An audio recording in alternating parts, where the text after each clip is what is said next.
You are blinded by your false faith, imprisoned by your daily routine. Forgive my interruption. Do not apologize, my son. Father Tobias Whitaker is always happy to teach mortals about the incoming Armageddon. I am Dr. Jonathan Reed, and I just have a few questions. A scientist? You are much more lost than I thought, my son. Do you know Nurse Dorothy Crane from the Pembroke Hospital?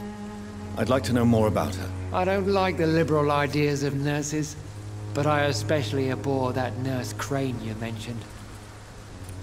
So, you're not exactly a fan of Florence Nightingale's work. But nurses are essential for modern healthcare. Nuns should be the only women allowed to take care of male patients. It's obvious only they have the necessary moral fiber. Why do you hate Nurse Crane more than other nurses? Before coming to London, she was a member of the communist resistance in her country. That's what happens when you let a woman get involved in politics.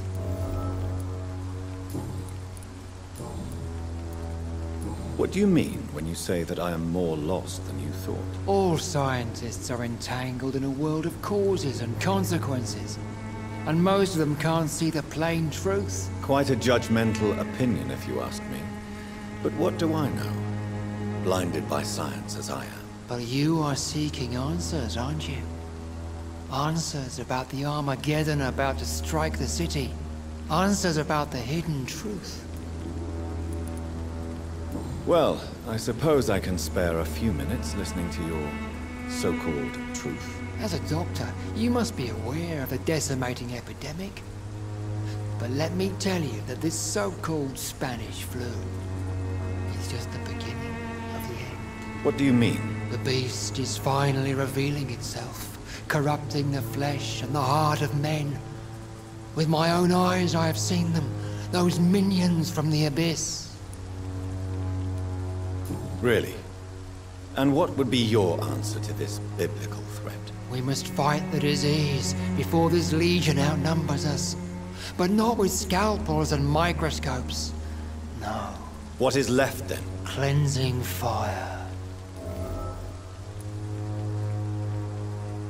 Tell me, Tobias, what exactly is your plan concerning the cleansing of this city? God will recognize his own. More than once this city has risen from the ashes, hardened and purified by the flames.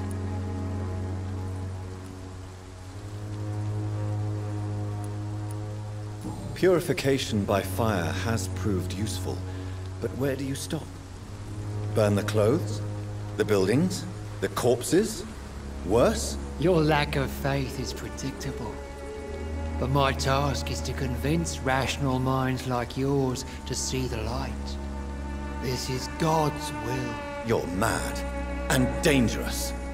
You're nothing but a soulless butcher. A small-time Torquemada. The Savonarola of Whitechapel.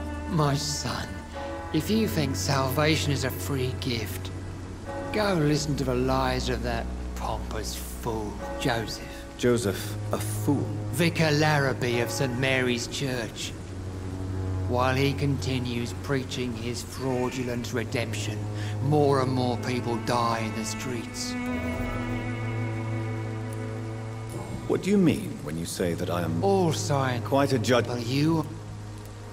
I am. But the answers I seek are based on facts, not superstition.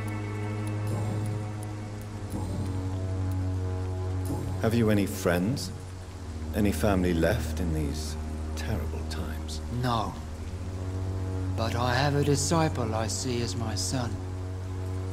He is so devoted.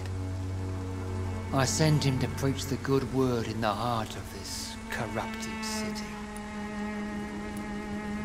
You sent him on some preaching crusade during the epidemic? As a true believer, Samuel will fear no evil while he walks through the valley of the shadow of death.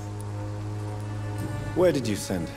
I sent Samuel to the Stonebridge Cemetery, where the pestilence and evil grows night after night. I have heard enough for tonight. Goodbye.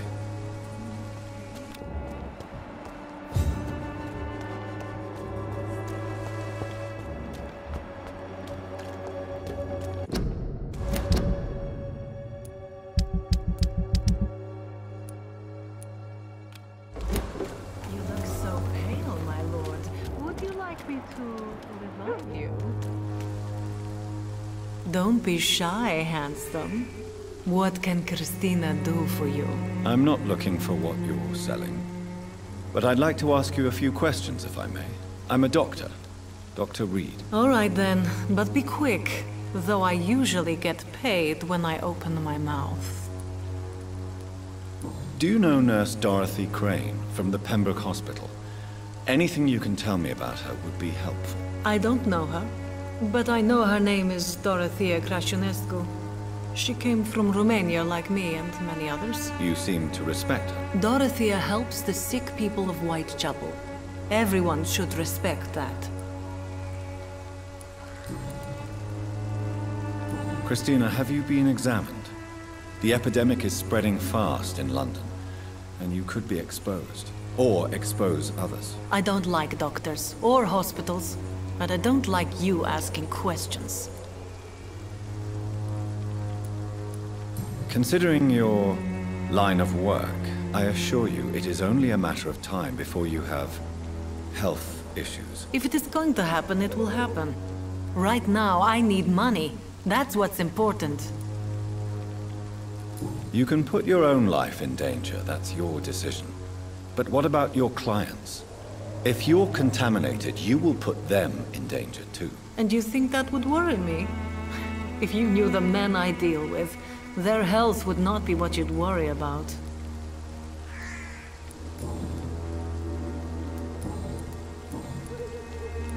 Tell me about yourself. Are you joking with me? People don't usually come to see me for conversation. I have no interest in your work. I am, however, curious as to what led you into this career. Short story. The war, exile, and England. This country is not especially welcoming. I've been refused many jobs because of where I am from. I had few options left.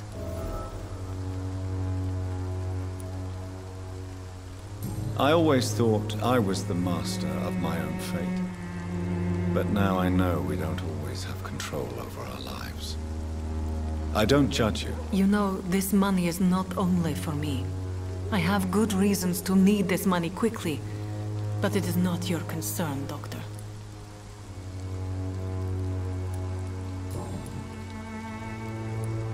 Goodbye, miss. Take care of yourself as best you can.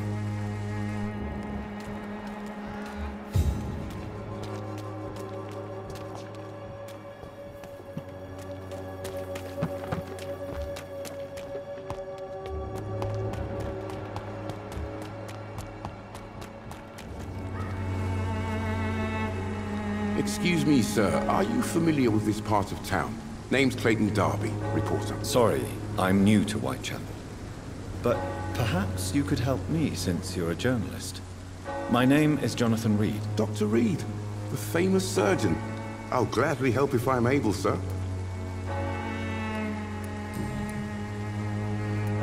Christina Popper claims she sells her body because she can't find any other work. Do you believe her? Of course I do. Her story is exactly what I want my readers to understand. We live in an intolerant and divided nation. Do you think things will ever change, Mr. Darby? I believe the situation can only improve. And now that women can vote, I'm convinced things will change. Have you any idea of the danger you face in these streets at night? I've had to run and hide more than once from frenzied mobs incensed by the fever. Do you think the flu is really responsible for this, Doctor?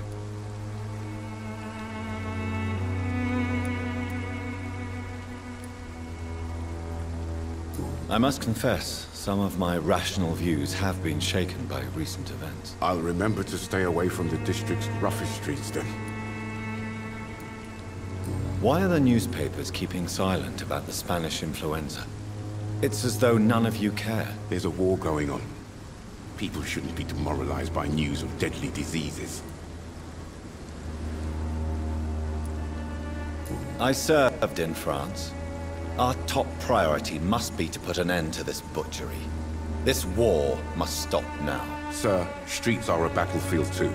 An invisible and untold war is going on, and it must be stopped. What is a journalist doing in this borough after sunset? He goes where none of his colleagues would dare to go, to inform the country. That's quite honorable of you. But is the public interested? Not at all, sir. And that's why I'm an independent journalist, hoping to sell some stories. So you risk your life to reveal the truth. I saw many reporters do the same during the war. Whitechapel is the crucible of so many untold stories and tragedies. I want people to know them.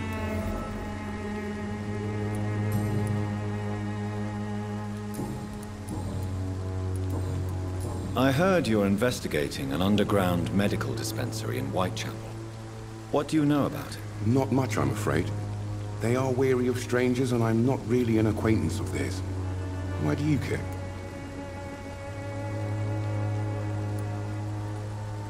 I'm afraid one of the nurses from the Pembroke Hospital may be involved with unsavory activities. Ah, could it be Dorothy Crane? Without a doubt, you are a damn fine journalist, Mr. Darby. What do you know of her accomplice, a man named Darius? I don't know much about the man. He's very cautious. Never goes out. Doesn't seem to have any friends or family.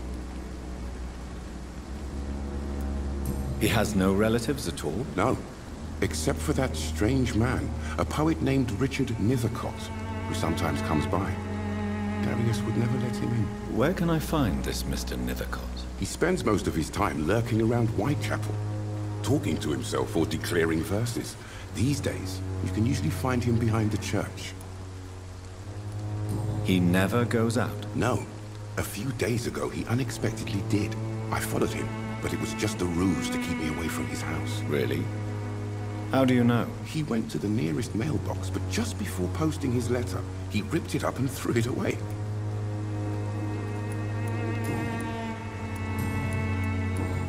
Goodbye, Mr. Darby.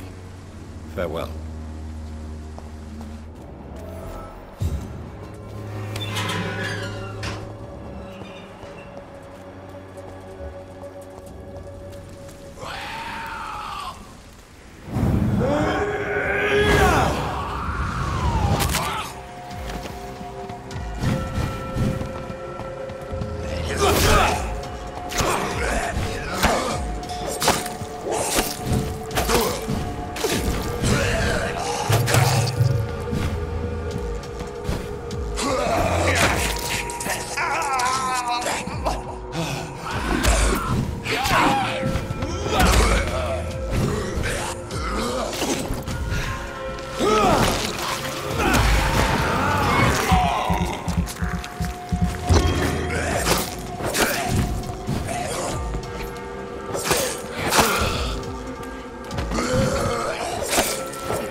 Good evening, sir.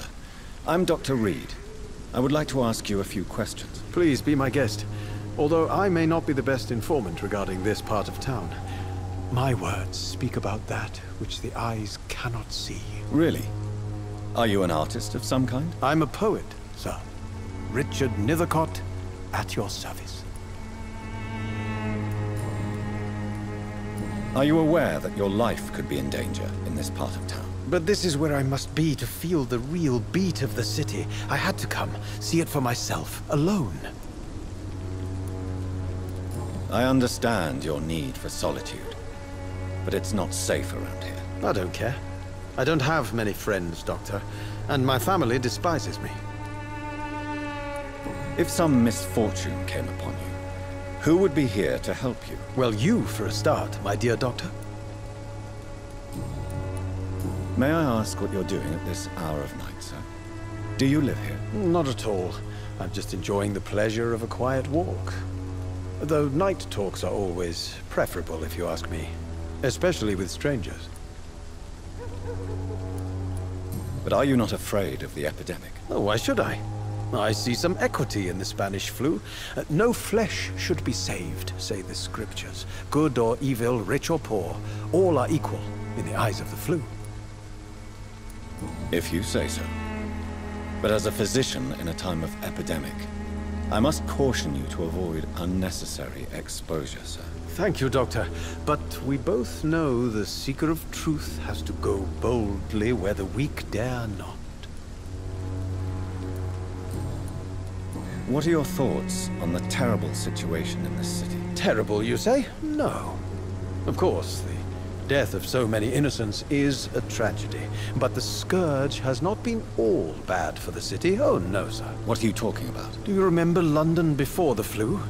Noisy, cacophonic, quiet nowhere to be found. And now, listen to this oddly peaceful silence.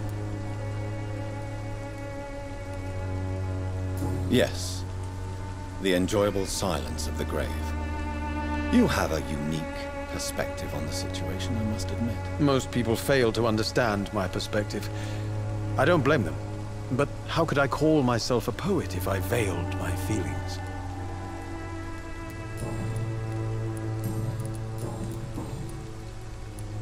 Tell me, Mr. Nethercott, why seek inspiration in Whitechapel? The place is not beautiful per se, but how to explain it? Stirring and challenging. Do you not think it a little morbid? On the contrary, sir. Whitechapel is full of life, full of beauty. Just like my dear muse, the wonderful Camellia. What can you tell me about Camellia? Not much. And that's the beauty of it. She can't speak, you know. She's a locked mystery who exhales kindness and sweetness. Perhaps you're just afraid to find out the truth about your muse. One day, perhaps, I'll ask her to come with me. But will she still be my wild flower of Whitechapel if she moves uptown? And have you ever tried to learn more about her? Where she lives? How she survives? Whom she may know? Maybe I prefer she remains an enigma. Reality can be so dull, don't you think? In what way, exactly? The struggle by gaslight, the barren smiles and the added hunger under the rain. If you say so. Such vibrant antagonism and vivid paradox. The stripped humanity raged across each street. Vivid, of course, yes. And what about the poignant distress? Oh yes, the poignant distress. You see what I mean, don't you? That's what I want to write about, and that's what Whitechapel is made of.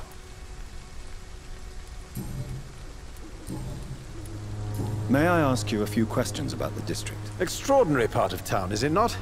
I'll be glad to help you, if I can.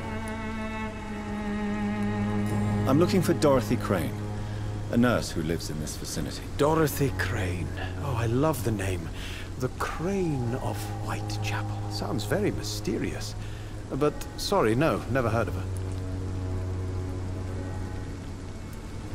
What can you tell me about an old man called Darius? Darius Petrescu? Yes, I know him.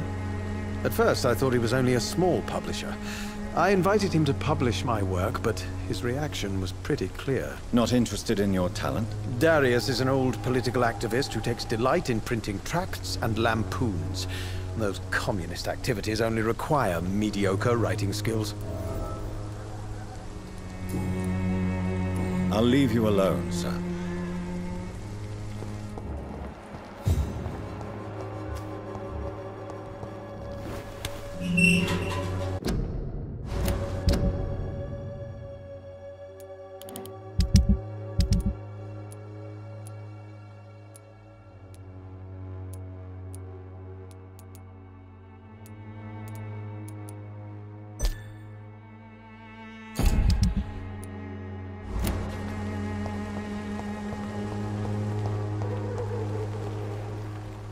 Good evening, miss.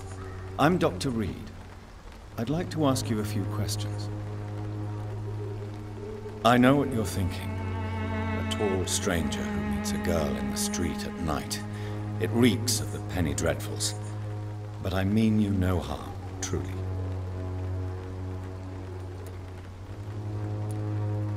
I know you understand what I'm saying. Your silence has nothing to do with you being mute, does it?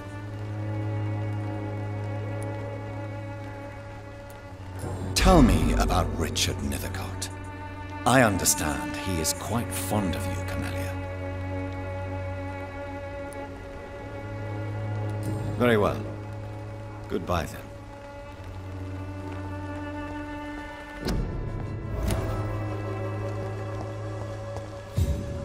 Hello again, miss.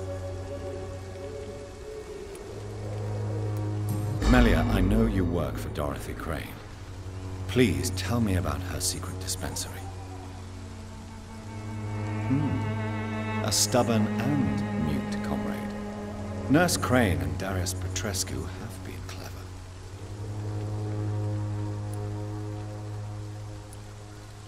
Very well. Goodbye, then.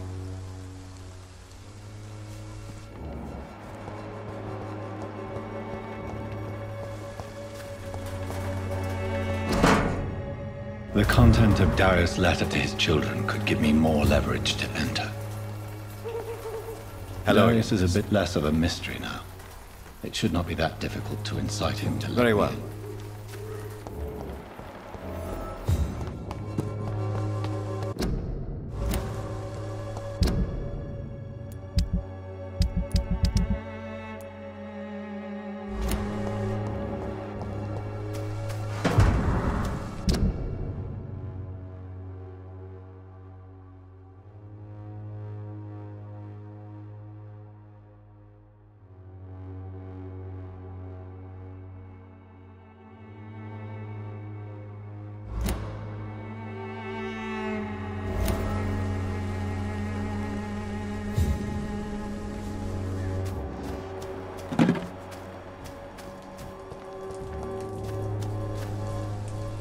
Good evening, Mr. Nithercott. And good evening to you too, my good sir. Can I be of any help?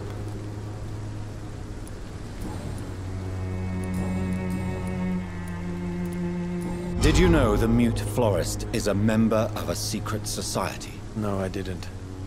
But I thank you for this information, sir. For it only enriches the mystery surrounding the precious Camellia.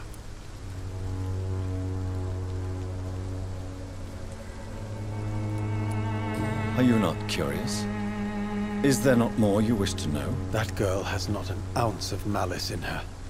Whatever she may be hiding, it's certain to be for the benefit of most, if not all. I fear you are a hopeless romantic, Mr. Nithercott. Guilty as charged, Dr. Reed.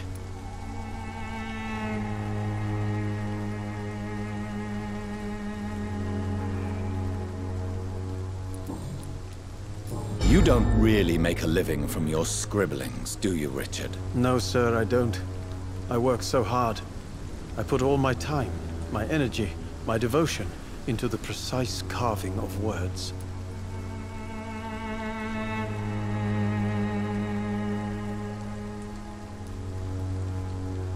Still, you don't seem to suffer from poverty. With thanks to my parents, actually.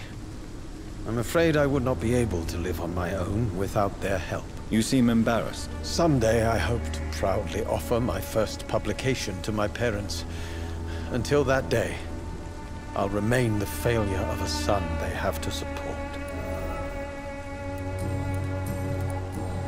I'll leave you alone, sir.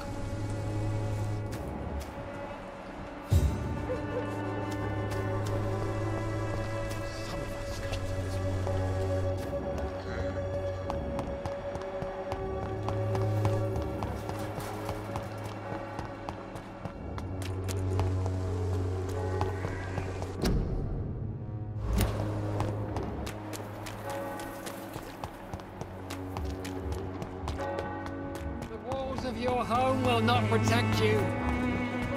Amiable. And I'll Good evening, Christian. change. Clayton Darby claims he will expose the crisis in Whitechapel to all of London.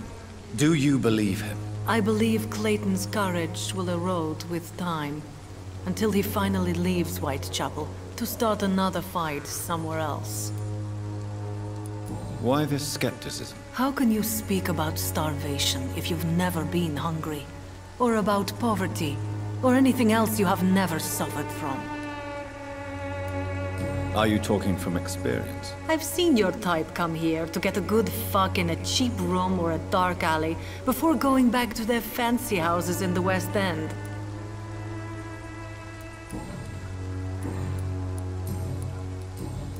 Goodbye, miss. Take care of yourself as best you can.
This could be the box Lewis thought he'd...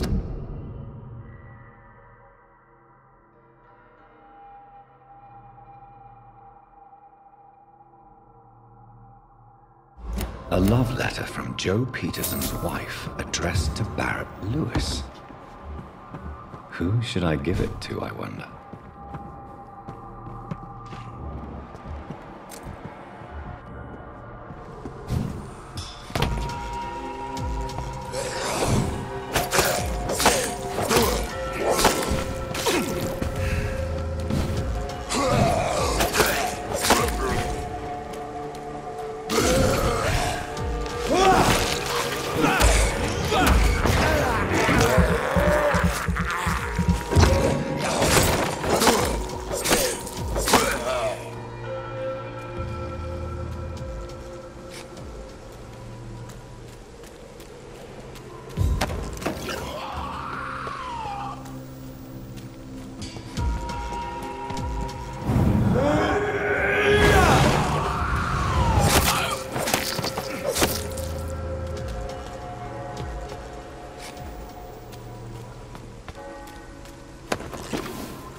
You again? What do you want this time? I think the documents in this box could be of some interest to you. Really?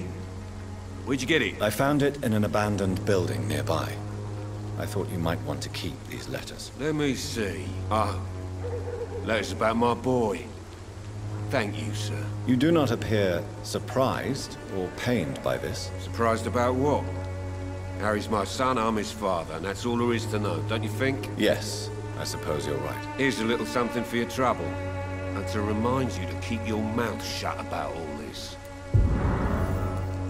Goodbye, Mr. Peterson.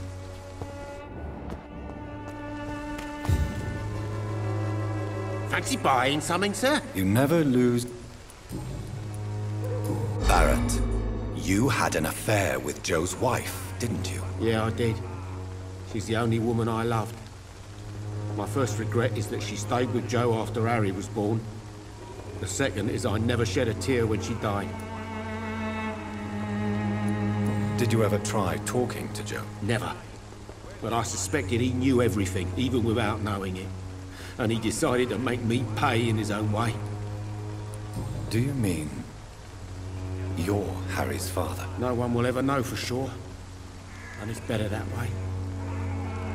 And I don't believe I'd have been all that bad as a dad.